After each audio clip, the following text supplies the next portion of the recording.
Have you ever been in a situation where you wish the ground would open up and swallow you whole?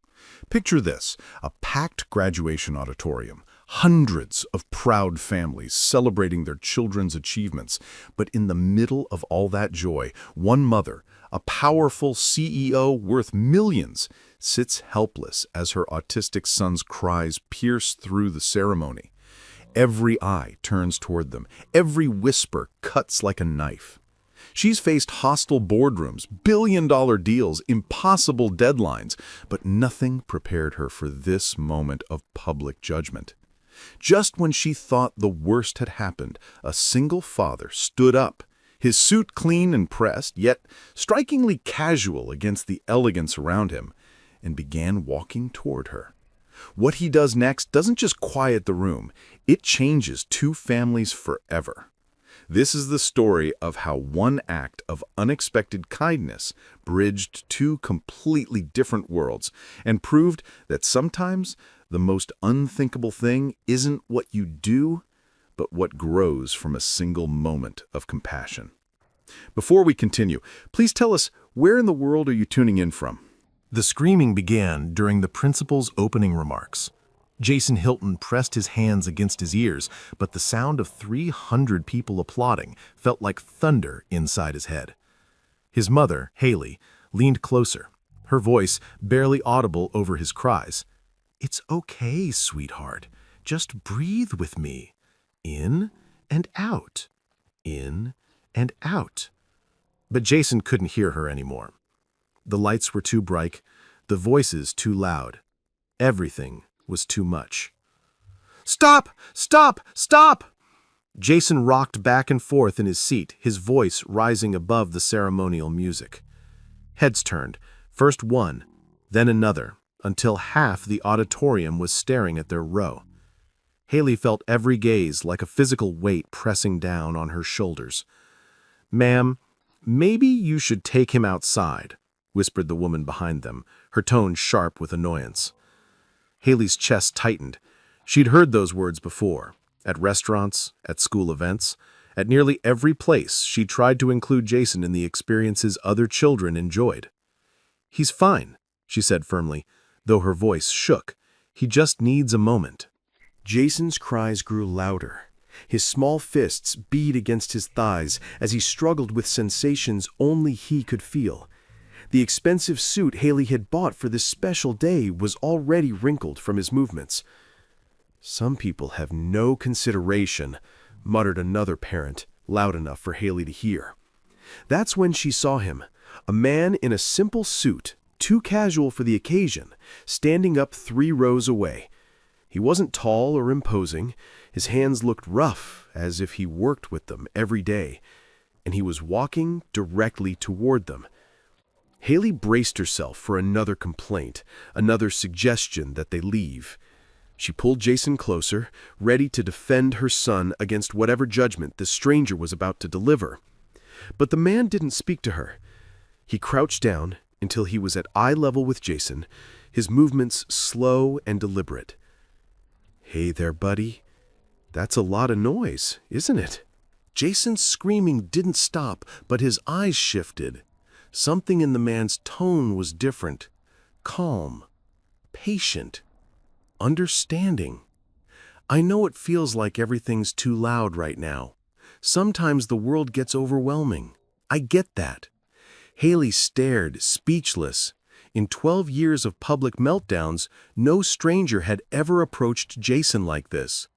Most people either stared in horror or offered unsolicited advice about discipline.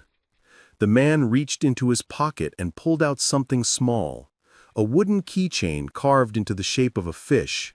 Simple, smooth, worn from handling. "This helps me when things feel too big," he said, holding it out.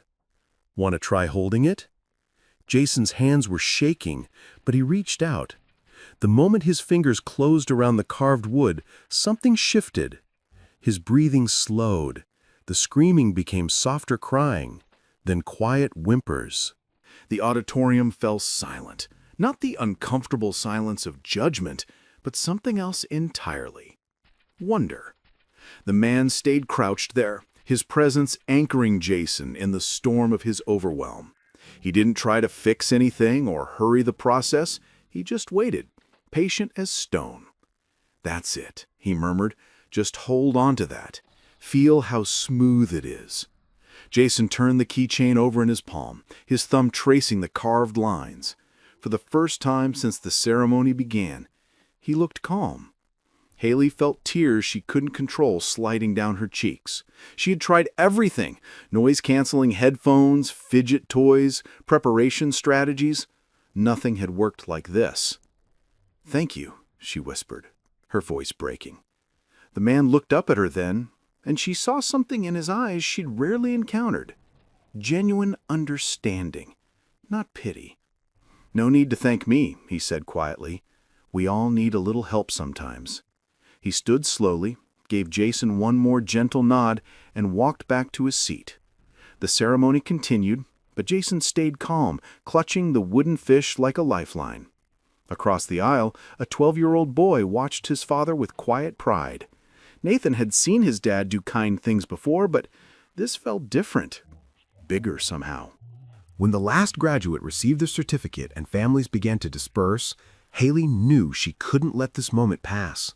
She had to find the man who'd reached her son when no one else could. She found him in the parking lot, unlocking a dented pickup truck that had seen better years. His son stood beside him, still in his graduation gown, a genuine smile lighting up his face. "Excuse me," Haley called out, her heels clicking on the asphalt as she approached. I wanted to thank you properly for what you did in there." The man turned, and she could see him taking in her appearance: the designer suit, the expensive jewelry, the car keys to a luxury sedan in her hand. But his expression didn't change. No judgment, no calculation, just the same gentle attention he'd given Jason. "I'm Haley," she said, extending her hand. "Haley Hilton." "I'm Justin Bush," he replied, his handshake firm but brief. "This is my son, Nathan." Nathan stepped forward with the confidence of a kid who'd been raised to be polite. "Congratulations on graduating," he said to Jason, who was still holding the wooden keychain. Jason looked at Nathan for a long moment, then held up the carved fish. "It's smooth," he said simply. "Dad made that," Nathan said with obvious pride. "He makes lots of things." Haley looked at Justin with new eyes. "You carved this?" "Just a hobby," Justin said, his cheeks slightly red. "I work on small projects during breaks at the shop." "The shop?" "Auto repair, Henderson's over on 5th Street. The distance between their worlds had never felt more obvious. Haley ran a company with offices in 3 states. Justin fixed cars for a living. But standing there in that parking lot, watching their sons interact without any awareness of social barriers, those differences seemed suddenly irrelevant. I don't know how you knew what to do. Jason doesn't usually respond to strangers like that." Justin glanced at Nathan, something unspoken passing between them. "Sometimes you just recognize when someone's fighting a battle you understand." The weight of those words settled between them.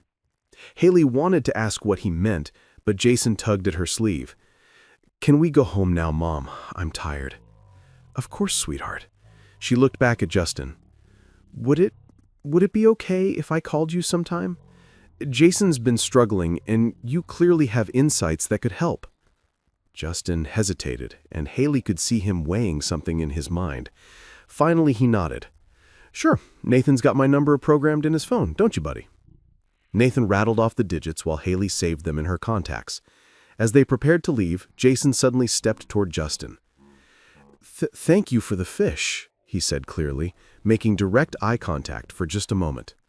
Justin's smile transformed his entire face. "You're very welcome, Jason. Take good care of it." As they drove home in separate directions, one toward the affluent hills where Haley's modern house overlooked the city, the other toward a modest apartment complex where Justin and Nathan had built their life together, both parents found themselves thinking about unexpected connections and the strange way the universe sometimes brings people together. Haley couldn't stop replaying the moment when Jason had actually looked at a stranger and said, "Thank you." In 12 years, that had happened maybe 3 times. Justin couldn't shake the image of a powerful woman brought to tears by such a simple act of kindness. He'd read about Haley Hilton in the business section of the newspaper, the youngest female CEO in the state, worth more money than he'd seen in 10 lifetimes. But today, she just looked like a mom who needed help. Neither of them expected the phone call that would come 3 days later. "Justin, this is Haley Hilton from the graduation." Justin set down his coffee mug, surprised by the nervousness in her voice. In the background, he could hear what sounded like a business meeting winding down. "Of course. How's Jason doing?" Well, that's actually why I'm calling. He hasn't let go of that keychain since Saturday. His therapist wants to know if there are other techniques you used that might help." Justin looked across his small living room, where Nathan was doing homework at their kitchen table. Their apartment was clean, but worn, furnished with second-hand pieces, and filled with the evidence of their simple life together. "I don't know about techniques," he said honestly. I've been there. When everything feels like too much and you need something to hold on to." The silence on the other end stretched long enough that Justin wondered if the call had dropped. "Haley? I'm here. Can I ask you something? You said you recognized the battle Jason was fighting. What did you mean by that?" Justin ran his hair through his head, debating how much to share. He'd learned to be careful about opening up to people. Single fathers didn't always get the benefit of the doubt. "Nathan's mom left when he was 3, he said finally. "She said she couldn't handle the pressure, the responsibility. For a while after that, Nathan would have these episodes where he'd just shut down, stop talking, stop eating. The world felt too big for him." "How did you help him through it?" "Time, patience, and a lot of trial and error. I started carving those little figures during the really hard nights when Nathan couldn't sleep. I gave my hands something to do while I figured out how to be enough for both of us." He could hear Haley's breathing on the other end, the kind of deep, thoughtful breathing of someone processing difficult emotions. "I've never met anyone who understood," she said quietly. "Jason's father, he couldn't handle it either. He said Jason would be better off in a specialized facility, that I was being selfish, trying to raise him at home. That must have been devastating." "It was, but it also made me more determined to prove that Jason belongs in this world, not hidden away from it." Justin heard the steel in her voice, the same fierce protectiveness he recognized in his own heart. Single parents developed that armor out of necessity. "Would you—" Haley started, then stopped. "This might sound crazy, but would you consider meeting with Jason's support team? His therapist, his behavioral specialist? They're always looking for new approaches, and what you did worked better than anything we've tried." Justin was quiet for a moment. The idea of sitting in a room with medical professionals, discussing techniques and strategies, felt overwhelming. He didn't have degrees or certifications. He just had experience and instinct. "I don't know if I'd be much help. I'm not a professional. Neither am I when it comes to this. But you reached my son in a way that professionals haven't been able to. That matters more than any degree." Something in her voice convinced him. "Okay. When? Thursday afternoon? I could pick you up after you get off work." Justin almost laughed at the image of Haley Hilton pulling up to Henderson's Auto Repair in whatever expensive car she drove. "I'll meet you there. Just text me the address." After they hung up, Nathan looked up from his homework. "Was that Jason's mom?" "Yeah, she wants me to talk to his doctors about ways to help him." Nathan nodded thoughtfully. "Jason seemed nice. Different, but nice. Can we see him again sometime?" Justin smiled at his son's easy acceptance of differences. At 12, Nathan had already learned that people came in all varieties, and that was perfectly normal. "Maybe, buddy. We'll see how it goes." But even as he said it, Justin found himself hoping it would go well. Something about Haley's vulnerability, her determination to fight for her son, had touched something in him he thought he'd carefully protected. Thursday afternoon found Justin standing outside the Riverside Children's Development Center, feeling distinctly out of place in his work clothes. He'd changed into his cleanest jeans and a button-down shirt, but he still felt underdressed for whatever was about to happen. Haley appeared in the lobby exactly on time, dressed in another impeccable suit, but looking less composed than she had at graduation. She seemed nervous. "Thank you for coming," she said as they walked toward the conference room. "I know this is probably way outside your comfort zone. A little, but if it helps Jason, I'm glad to try."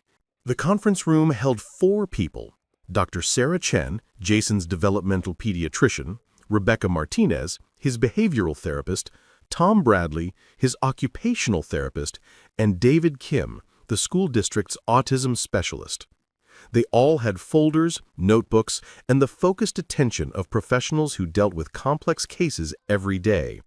Haley made introductions, and Justin could see the polite curiosity in their faces. They were probably wondering what qualifications this auto mechanic had to offer insights into autism intervention strategies. "Tell us about Saturday," Dr. Chen said, her voice warm but clinical.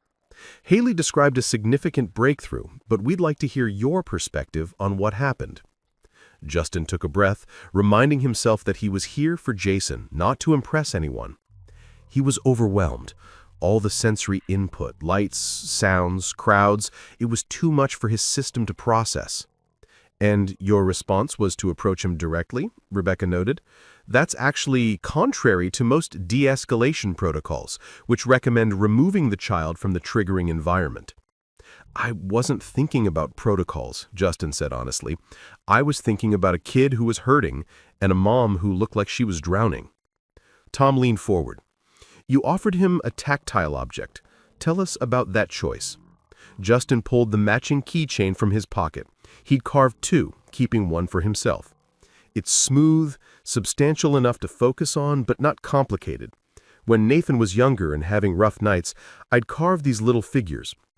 Gave us both something to do with our hands." "Bilateral stimulation," David murmured, making a note. "And the wood provides natural sensory input without being overwhelming." "I guess. I just know it helped." Dr. Chen studied him with genuine interest. "Have you had formal training in autism support strategies?" "No, ma'am. Just experience, with a kid who needed help figuring out how to exist in a world that sometimes felt too big." The room went quiet. Finally, Rebecca spoke. "Can you tell us about that experience?" Justin glanced at Haley, who nodded encouragingly. So he told them about Nathan's early years, about the sleepless nights and the gradual discovery of what helped and what didn't. He described the trial and error, the small victories, the setbacks that taught him patience. "You developed an intuitive understanding of sensory regulation," Tom said, "and you implemented it instinctively." "I don't know about all that," Justin said. "I just paid attention to what Nathan needed." "That's actually quite sophisticated," Dr. Chen said. "Many parents struggle to read those subtle cues." As the meeting continued, Justin found himself relaxing. These weren't just academics discussing theory. They genuinely cared about helping Jason, and they were interested in practical approaches that worked in real-world situations. "Would you be willing to observe some of our sessions with Jason? Sometimes fresh eyes can spot things we miss." Justin looked at Haley, who was watching him with an expression he couldn't quite read. Hope, maybe, or gratitude. "If it would help," he said, "and if it's okay with Jason." "I think," Haley said quietly, "that Jason would like that very much." The first observation session was scheduled for the following Tuesday. Justin arranged to leave work early, something that required explaining to his boss Henderson that he was helping with a kid who had special needs. Henderson, a gruff man with a soft heart, just nodded and told him to take whatever time he needed. The therapy room was designed to be calming, soft lighting, neutral colors, carefully organized spaces for different activities. Jason was working with Rebecca on a social interaction exercise when Justin arrived. "Jason," Rebecca said gently, "do you remember Mr. Justin from graduation?" Jason looked up from the puzzle he was assembling, his eyes finding Justin immediately. A small smile crossed his face, and he held up the wooden keychain that was clipped to his belt loop. "I still have the fish," he said clearly. "I'm glad," Justin replied, settling into a chair nearby. "How's it been working for you?" Jason considered this seriously. It helps when the noises get loud and when people ask too many questions. Rebecca exchanged glances with Justin. Getting Jason to articulate his coping strategies was usually much more difficult. "What kinds of questions are hard?" Justin asked. "The ones that don't have right answers, like how are you feeling? Feelings aren't facts. They change too much." Justin nodded thoughtfully. "That makes sense. Feelings can be confusing because they're not steady like facts are." "Exactly!" Jason's face lit up. "Mom says I should talk about feelings more, but they're not logical." "Maybe," Justin said carefully, "the point isn't to make feelings logical. Maybe it's just to notice them and let them be whatever they are." Jason puzzled over this. "Like, observing them? The way I observe birds?" "Sure. You don't try to make birds do different things, right? You just watch what they actually do." "That makes sense," Jason said, returning to his puzzle with visibly less tension in his shoulders. Rebecca was taking notes rapidly. After the session, she pulled Justin aside. She said, "He connected with you faster than anyone I've seen. There's something about your communication style that resonates with him."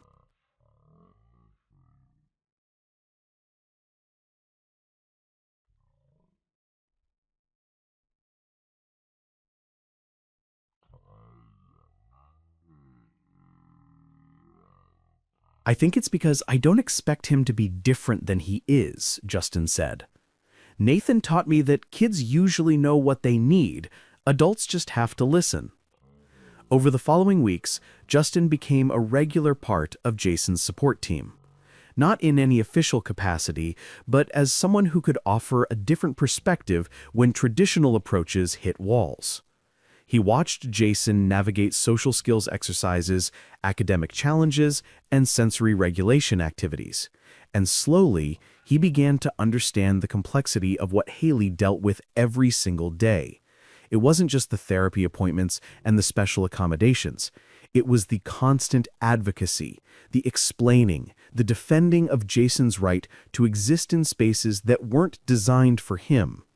It was the exhaustion of being always alert, always ready to step in when the world proved too harsh for her son. During one particularly difficult session where Jason had a meltdown over a change in routine, Justin found himself sitting in the hallway with Haley while Rebecca worked to help Jason regulate. Haley was quiet for a long time. "No, but it would be easier. For everyone." "Easier isn't always better," Justin said. "Nathan could have been placed in foster care when his mom left. The state worker suggested it might be easier for everyone involved. But easier for who? Not for Nathan." "How did you know you were doing the right thing?" Justin thought about those early years, the constant doubt, the nights when he'd wondered if love was enough to make up for everything Nathan was missing. "I didn't know," he said honestly. "I just knew that giving up wasn't an option. And every small step forward proved that Nathan belonged with me, not somewhere else." Haley looked at him with something deeper than gratitude. "Thank you for understanding, for not thinking I'm crazy for fighting so hard." "You're not crazy. You're a mother who loves her son. That's the most sane thing in the world." The moment stretched between them, filled with recognition and something neither of them was quite ready to name. From inside the therapy room, they could hear Jason's voice returning to normal volume, the crisis passing as Rebecca guided him through his coping strategies. "He's going to be okay," Justin said softly. "We all are." And for the first time in months, she actually believed it. Have you ever found strength in the most unexpected friendship? Sometimes the people who understand our struggles best are the ones we never saw coming. The shift in their relationship happened gradually, like seasons changing. What started as shared concern for Jason evolved into something deeper, a genuine friendship built on mutual respect and understanding. Haley began calling Justin not just about Jason's therapy, but to talk through parenting challenges. Justin found himself looking forward to her voice on the other end of the line, the way she really listened when he talked about Nathan's achievements in school or his worries about being enough as a single father. 3 months after graduation, Haley did something she'd never done before. She invited Justin and Nathan to dinner at her house. Justin pulled up to the address she'd given him and sat in his truck for a moment, staring at the sprawling modern home that probably cost more than he'd make in a lifetime. The landscaping was immaculate, the driveway perfectly paved, the front door made of some rich, dark wood that caught the evening light. "Wow," Nathan said from the passenger seat. "Jason lives here?" "Looks like it," Justin replied, trying to keep his voice neutral. He'd known Haley was wealthy, but seeing it like this made the difference in their circumstances almost absurd. But when Haley answered the door, dressed in jeans and a simple sweater instead of her usual business attire, her smile was so genuine that Justin's discomfort began to fade. "I'm so glad you could come," she said, hugging Nathan like they were old friends. "Jason's been asking all week if you were really coming over." The house was beautiful, but not cold, filled with Jason's artwork on the refrigerator, family photos, and the comfortable clutter of real life. Jason appeared from what looked like a family room, still clutching his wooden keychain. "Nathan, come see my rock collection," he said, grabbing Nathan's hand and pulling him toward the stairs. "Be careful, both of you," Haley called after them, then turned to Justin with a slightly embarrassed smile. "He's been organizing that collection for 3 days, getting ready to show Nathan." "Nathan's been excited too," Justin said. "He really likes Jason." They stood in the foyer for a moment, and Justin realized how long it had been since he'd been in someone else's home as a guest. Single fathers with limited income didn't get invited to dinner parties often. "Can I get you something to drink? Coffee? Beer? Wine?" "Beer would be great." She led him through a kitchen that looked like something from a magazine, all granite countertops and stainless steel appliances, but the table was set with simple plates, and something that smelled amazing was simmering on the stove. "I hope you like chili," she said, pulling 2 beers from the refrigerator. "It's one of the few things I actually know how to cook well." "Smells perfect," Justin said, accepting the beer and looking around the space. "This is a beautiful home." "Thank you. Sometimes I think it's too big for just the 2 of us, but Jason likes having space to spread out his projects." They could hear the boys upstairs, Nathan's voice full of excitement as Jason explained the different types of rocks he'd collected. The sound made them both smile. "It's nice," Haley said quietly, hearing Jason be the expert for once. Usually he's the one struggling to keep up. Nathan's good at that, finding what people are passionate about and getting them to share it. He gets that from his father. Justin felt heat rise in his cheeks. Compliments still made him uncomfortable, especially from someone like Haley. "He's a good kid." So is Jason. Different, but good.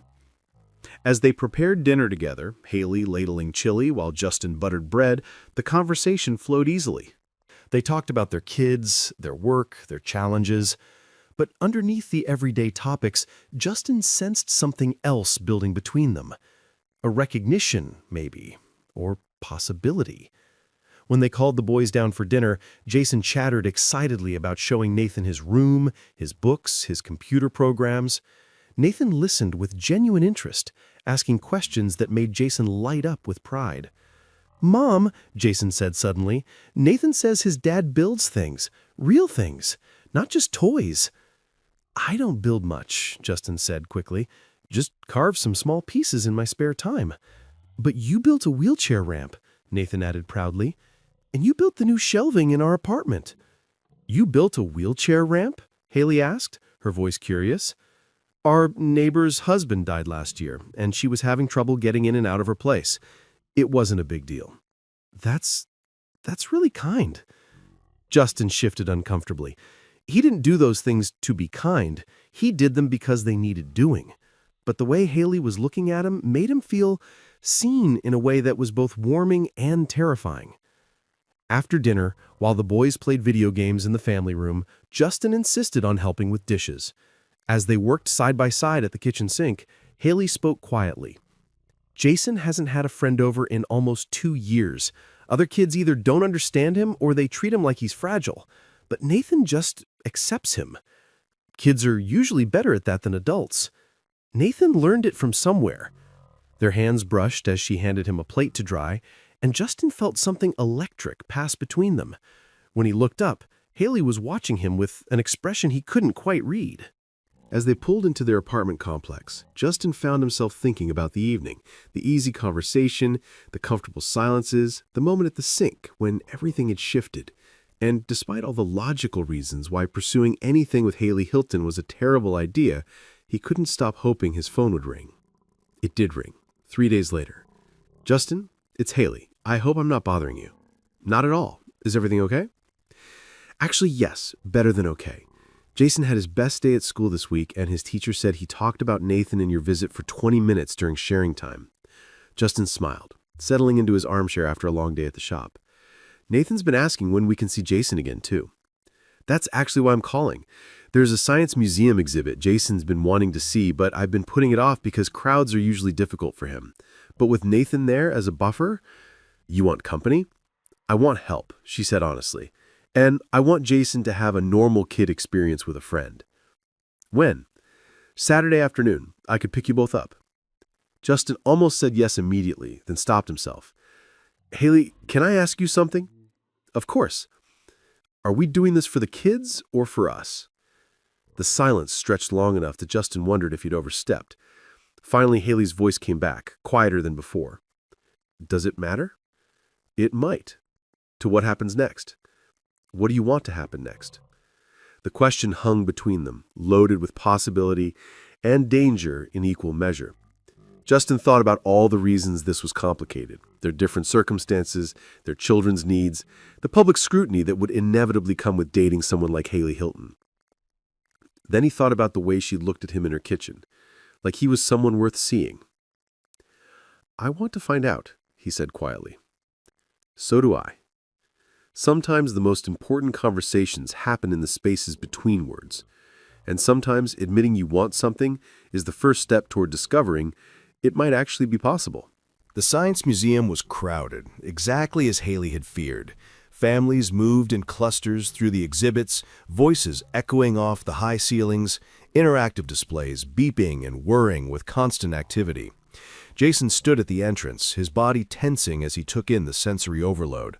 But before Haley could start implementing their usual coping strategies, Nathan stepped beside his friend. "It's pretty loud, huh? Want to start with something quieter?" Jason nodded gratefully, and Nathan led him toward a display about minerals that was tucked away in a corner, naturally quieter than the more popular interactive exhibits. Haley and Justin followed, watching their sons navigate the space together. Nathan seemed instinctively aware of Jason's needs, without making a big deal about accommodating them. When Jason wanted to read every word of an information plaque, Nathan waited patiently. When the crowd around a dinosaur skeleton got too dense, Nathan suggested they come back later. "He's remarkable," Haley said quietly as they watched Nathan help Jason with a geology quiz station. "He said good practice reading people's needs," Justin replied. "Single-parent households teach kids to be pretty aware of their environment." "Is that why he's so mature?" Justin considered this. Maybe. Or maybe he's just naturally empathetic. His mom used to say he could sense her moods before she even knew what they were. It was the first time Justin had mentioned Nathan's mother without bitterness, and Haley noticed. "Do you miss her?" she asked gently. "I miss the idea of what we might have been," Justin said after a moment. "But I don't miss the reality of what we were." She wasn't happy, and that made all of us unhappy. They paused near a display about space exploration, where Jason was excitedly explaining orbital mechanics to Nathan, while other visitors listened with growing amazement. "He's going to be something special," Justin said, watching Jason gesture animatedly. "He already is. The world just doesn't always recognize it." "Neither did I at first," Justin admitted. "When I saw you two at graduation, I almost didn't get up. Part of me figured it wasn't my business." "What changed your mind?" Justin thought back to that moment.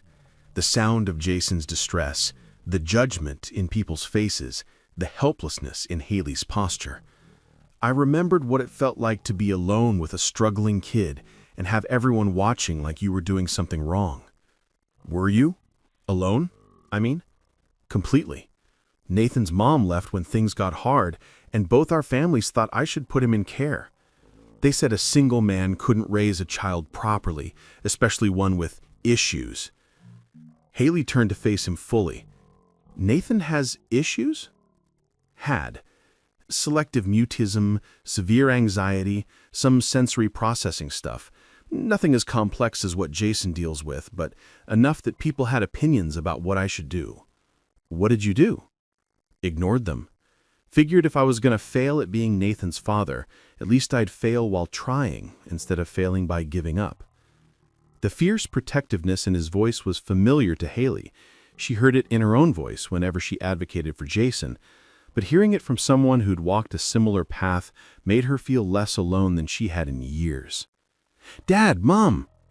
Both boys were running toward them, Jason's face bright with excitement. "They have a planetarium show in 10 minutes. Can we go?" Haley hesitated. Dark spaces with loud sound systems were usually problematic for Jason, but he seemed so eager, and Nathan was beside him, a steady presence. "What do you think?" Justin asked Jason directly. "Will the dark and the music be okay for you?" Jason considered this seriously, holding his wooden keychain. "If it gets too much, can I leave?" "Absolutely," Haley said. "Then I want to try." The planetarium show was about the formation of solar systems, the narrator's voice calm and measured as stars wheeled overhead in the darkened dome. Jason sat between Nathan and his mother, focused intently on the display above. Halfway through, he reached over and took Nathan's hand, not in distress, but in excitement, wanting to share the wonder of what they were seeing. Haley felt tears prick her eyes. Jason rarely initiated physical contact, even with her. The fact that he felt safe enough with Nathan to reach out. She glanced at Justin and found him watching their sons with the same odd expression she felt. When he caught her looking, he smiled and something warm unfurled in her chest. After the show, they walked through the museum gift shop, where Jason spent 20 minutes carefully selecting a book about astronomy while Nathan waited without complaint. As they headed toward the exit, Jason suddenly stopped. "Mr. Justin," he said, "thank you for bringing Nathan. This was the best museum day I've ever had." "Thank you for inviting us. I had a great time too." "Can we do it again sometime?" Justin glanced at Haley, who nodded. "I'd like that." In the parking lot, as they prepared to go their separate ways, Nathan lingered near Jason. "Hey," he said quietly, "I just wanted you to know, you're really smart.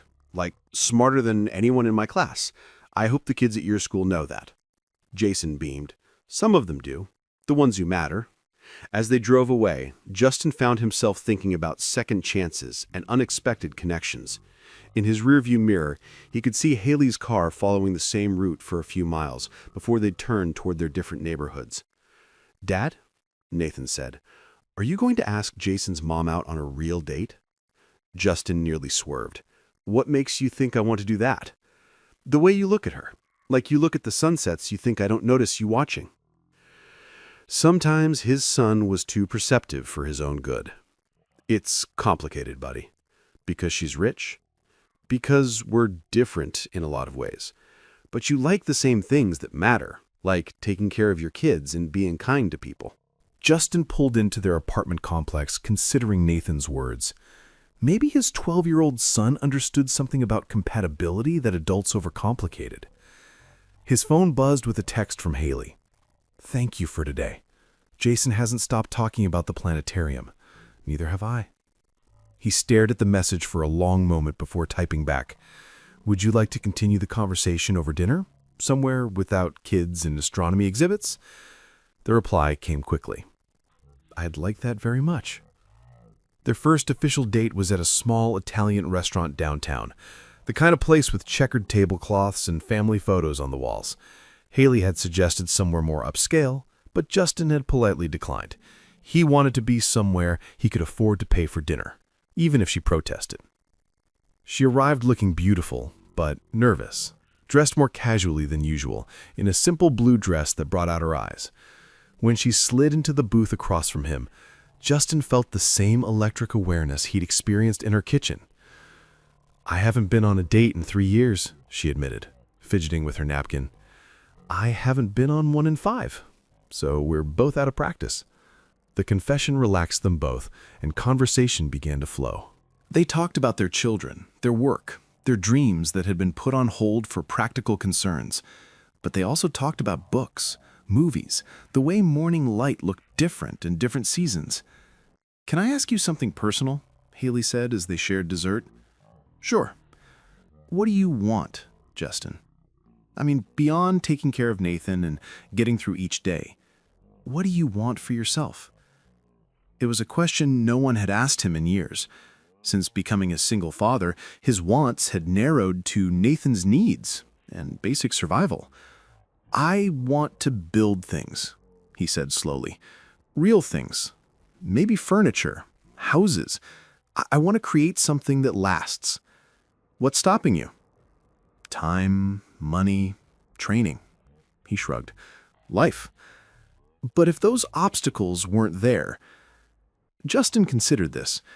"I'd probably go back to school, study architecture or construction management, start my own company maybe." "That sounds wonderful. What about you? What do you want beyond running a successful business and raising Jason?" Haley was quiet for a long moment. "I want to matter. Not just financially, but really matter. I want to solve problems that actually help people, not just increase profit margins." Like what? Accessibility technology, adaptive learning tools, things that could make the world easier for kids like Jason. The passion in her voice was unmistakable, and Justin found himself leaning forward, captivated by this glimpse behind her professional facade. "Why don't you?" "Same reasons as you, I suppose. Fear of failure mostly. What if I give up financial stability to chase meaning and end up with neither? What if you end up with both?" Their eyes met across the table, and Justin saw something shift in her expression. Hope, maybe. Or possibility. "You know," she said quietly, "I've been thinking about what you said, about recognizing battles you fought yourself." "What about it?" "I think I've been fighting the wrong battle, trying to prove Jason and I belong in a world that wasn't made for us, instead of working to make the world more inclusive. Those don't have to be mutually exclusive." "No, they don't." She smiled, and it transformed her entire face. "Thank you." "For what?" "For reminding me that I don't have to choose between practical and meaningful." As they walked to their cars after dinner, the evening air cool around them, Justin felt something he hadn't experienced in years. The thrill of real connection with someone who saw him clearly and still wanted to be there. "I had a wonderful time," Haley said, stopping beside her car. "So did I." They stood facing each other in the parking lot, the weight of possibility hanging between them. Justin wanted to kiss her, wanted to close the space between them and see if the spark he felt was real. But he also wanted to be careful, to protect what was growing between them from moving too fast. "Haley," he said softly. "Yes?" "I'd like to see you again. Just us, I mean. Not because of the kids or therapy sessions or museum trips." "I'd like that too." She stepped closer, close enough that he could smell her perfume, see the flecks of gold in her brown eyes. When she reached up to touch his cheek, her fingers were soft against his skin. "Thank you," she whispered, "for seeing me." This time, when she stepped away, it felt like a promise instead of a retreat. Have you ever felt the moment when friendship transforms into something deeper? When you realize that someone hasn't just entered your life, they've become essential to it. Over the following weeks, they fell into a rhythm, family activities with both boys who would become inseparable, quiet dinners when they could arrange babysitting, long phone conversations after the children were asleep, talking about everything and nothing until one of them noticed it was past midnight. Justin found himself looking forward to Haley's calls with an intensity that sometimes worried him. He'd been alone for so long that the idea of depending on someone else's presence in his life felt dangerous. But Haley had a way of making him feel like his thoughts mattered, like his experiences were valuable, like he was more than just Nathan's father. Haley, for her part, discovered that Justin's calm presence in her life was becoming addictive. In a world where everyone wanted something from her, her time, her money, her influence, Justin just wanted her company. He listened when she talked about work frustrations, offered perspective without trying to fix everything, and made her laugh in ways she'd forgotten were possible. The shift towards something serious happened on a rainy Thursday evening when Haley called Justin in tears. "I'm sorry," she said, her voice breaking. "I know it's late, but I didn't know who else to call." "What happened?" Justin sat up in bed, immediately alert. Jason had a really bad day at school. One of the kids started a rumor that he's contagious, that autism spreads like a disease. By lunch, half his class was avoiding him. Justin felt anger burn in his chest. Where is he now? He's in his room. He won't talk to me, won't eat dinner. He just keeps saying that maybe the other kid is right. Maybe there is something wrong with him that I can't fix. I'm coming over. Justin, you don't have to. I'm coming over. Give me 20 minutes. He left Nathan with their neighbor, Mrs. Patterson, explaining only that he needed to help a friend with their child. By the time he reached Haley's house, she was waiting at the door, her eyes red from crying. "He's been like this for 3 hours," she said, leading him upstairs. "I've tried everything." Jason's room was dark, except for a small lamp. The boy was curled up on his bed, still wearing his school clothes, clutching his wooden keychain so tightly his knuckles were white. "Hey, buddy," Justin said quietly, sitting on the edge of the bed. "Your mom told me you had a rough day." Jason didn't respond, but Justin could see he was listening. Want to know something? Justin continued. When Nathan was about your age, a kid at school told everyone that Nathan was weird because he didn't talk much. Said that made him creepy and that other kids should stay away from him. What did Nathan do? Jason's voice was muffled against his pillow. He came home crying, just like you did. Asked me if there really was something wrong with him that made other people uncomfortable. What did you tell him? Justin was quiet for a moment, remembering that awful afternoon when Nathan's confidence had been shattered by casual cruelty. I told him that some people are afraid of things they don't understand, and that when people are afraid, they sometimes say mean things to make themselves feel safer. But that doesn't make it true? No, it doesn't. You know what else I told him? Jason turned to face Justin, his eyes bright with unshed tears. I told him that the right people, the people worth knowing, would see how special he was, and that the wrong people, well, their opinions didn't matter anyway. Did Nathan believe you? Eventually. And you know what? He was right to. Nathan has amazing friends now, who think his quiet thoughtfulness is one of his best qualities. Jason sat up slowly, considering this. Mom says I'm not broken, just different. Your mom's right. Different isn't wrong, Jason. It's just different. But it's hard sometimes. Yeah, it is. Being different takes courage. But you know what? What? I think you're one of the bravest kids I know. Jason's face crumpled, and suddenly he was crying, not the overwhelmed screaming from graduation, but the deep, relieved sobs of a child who'd been holding too much inside. Justin pulled him into a hug, and Jason clung to him like a lifeline. Over the boy's head, Justin could see Haley in the doorway, tears streaming down her face.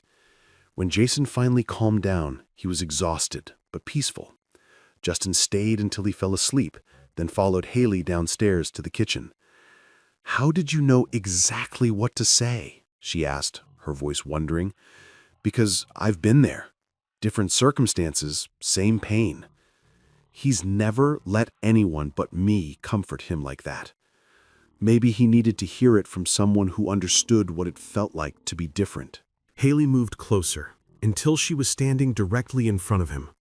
"Thank you for dropping everything and coming here, for knowing how to reach him, for being exactly what we needed." "Haley." She kissed him, soft at first, tentative, then deeper when he responded. All the careful distance they'd been maintaining collapsed in that moment, replaced by something raw and honest and necessary. When they broke apart, both were breathing hard. "I've been wanting to do that for weeks," she whispered. "So have I." "Stay," she said. Not for anything inappropriate. Just stay. I don't want to be alone tonight, and I don't think you should drive home this late."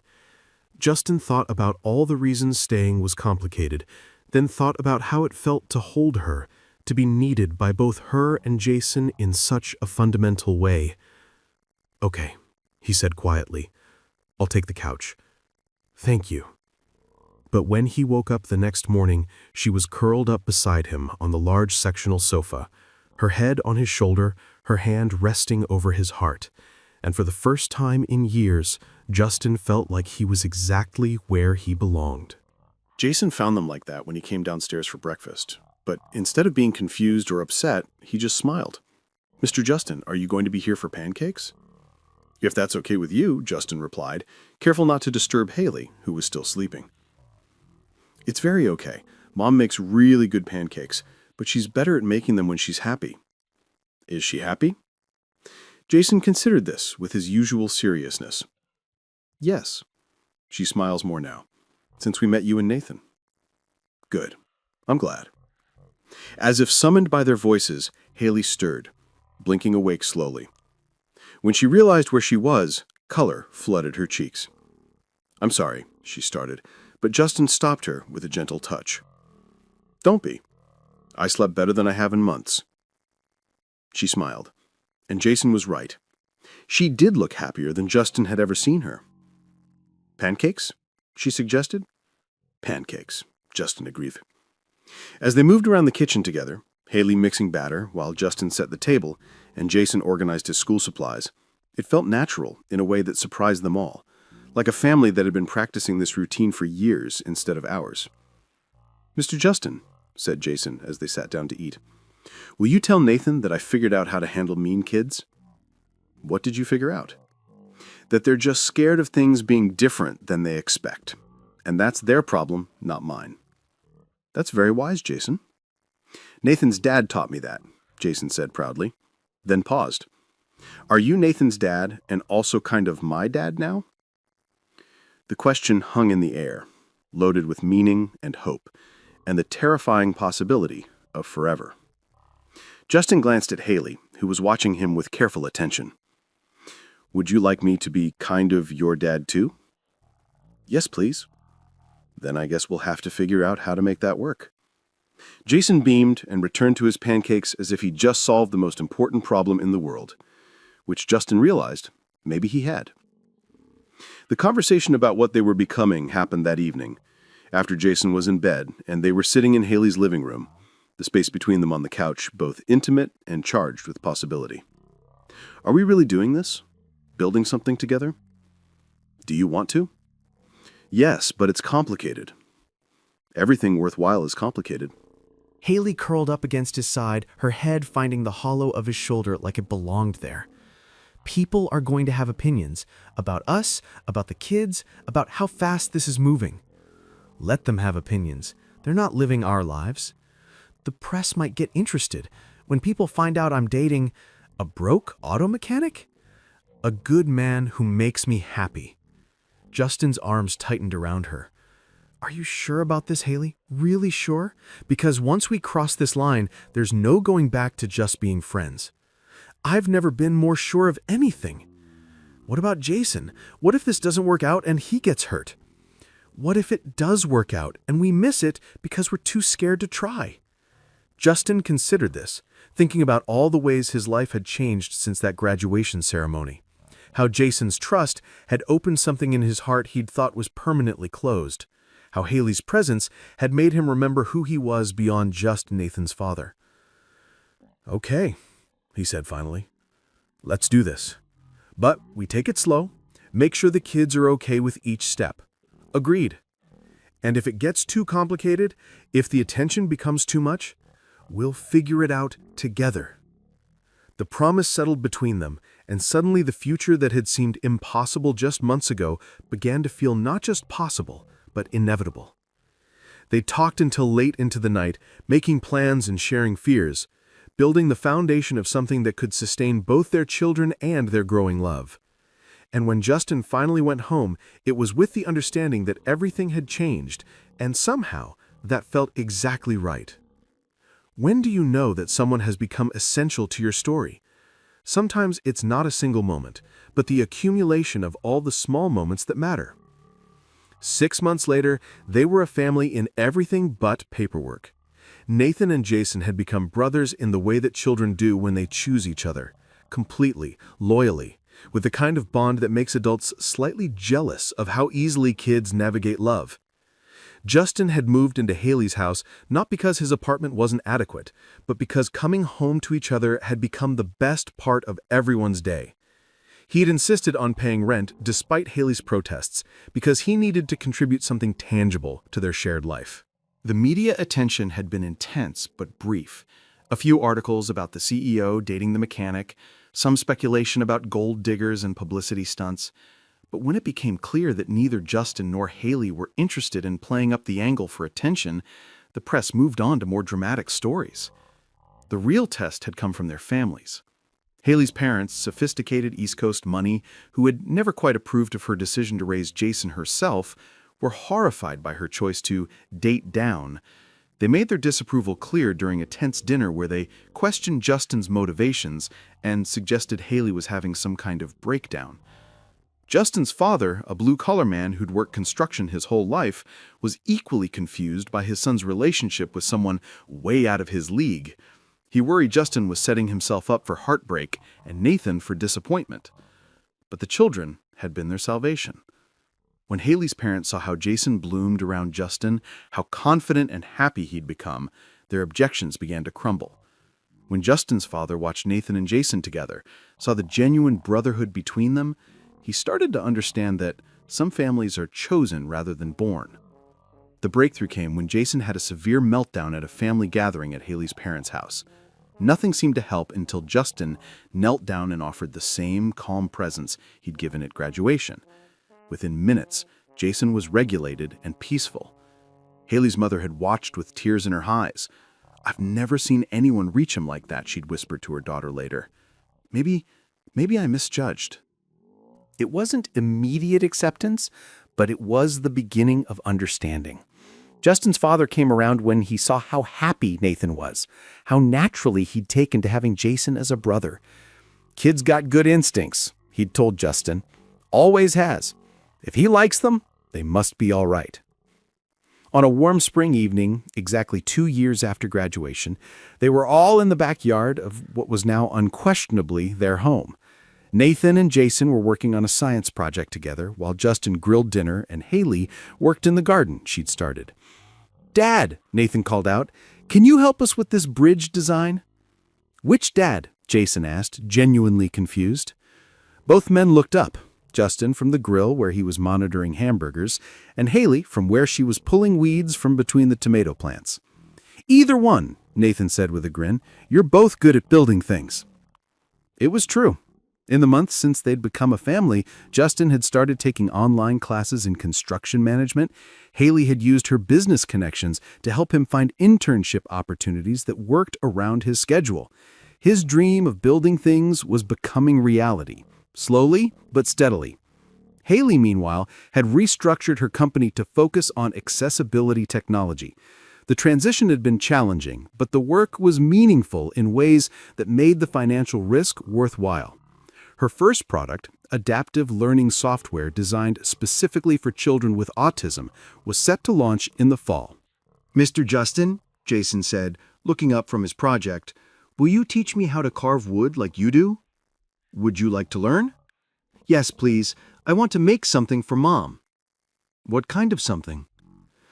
Jason thought carefully. "Something that shows how happy our family makes me." Justin's throat tightened with emotion. 2 years ago, he'd been a single father struggling to make ends meet, convinced that love and hard work were all he had to offer. Now he was part of something bigger and more beautiful than he had ever imagined possible. "I think that's a wonderful idea," he said. "We'll start this weekend." As they sat down to dinner, The conversation flowing easily between work stories, school updates, and weekend plans, Justin found himself thinking about unexpected blessings and second chances. He looked around the table at Nathan, confident and happy and proud of his unusual family, at Jason, thriving in ways no one had dared hoped for, and at Haley, beautiful and successful and somehow, miraculously, his.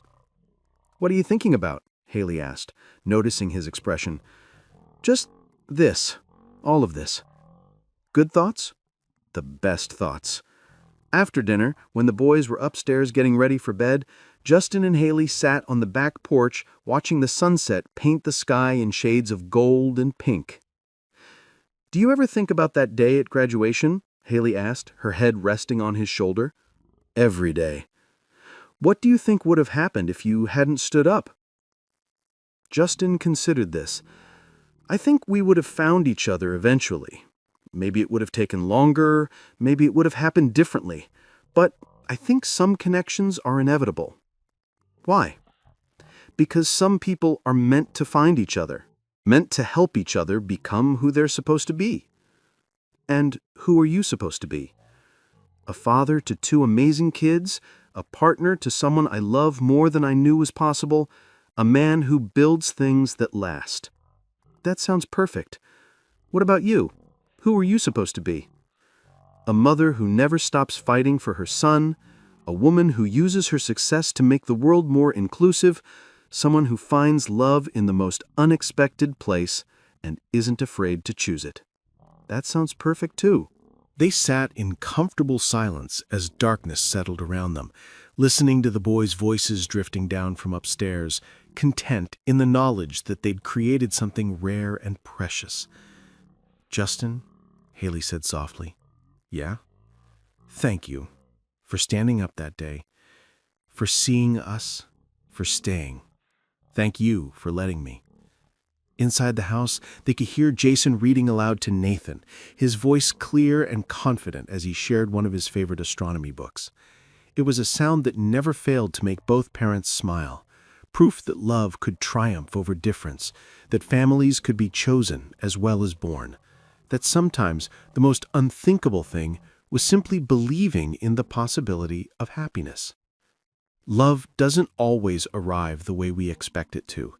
Sometimes it comes disguised as kindness to a stranger, as understanding in a moment of crisis, as the willingness to see beyond surface differences to the heart of who someone really is.